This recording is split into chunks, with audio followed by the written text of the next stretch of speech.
Kadang-kadang kita bukan benci kerja tu. Kita cuma penat sebab tak nampak masa depan. You datang kerja awal, balik lewat, buat lebih daripada apa orang lain nampak. Tapi bila tanya peluang nak naik level, jawapan yang sama, tunggu dulu. Dan benda tu ulang setiap tahun. Lama-lama you start questioning. Sampai bila aku nak macam ni?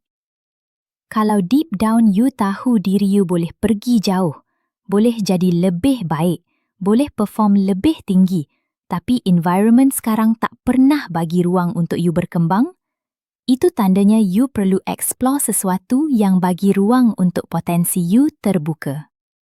Di Hebat Real Test, kita tak tunggu 2 tahun, 3 tahun baru nak bagi peluang. Kita grow orang yang nak grow. Kalau you ada drive, ada disiplin, ada willingness nak belajar, kita akan guide dari A sampai Z. Di sini, peluang bukan ditentukan oleh seniority, tetapi oleh effort you. Kalau hati you tengah rasa tersekat, mungkin ini first step yang you patut ambil untuk unlock diri you sendiri.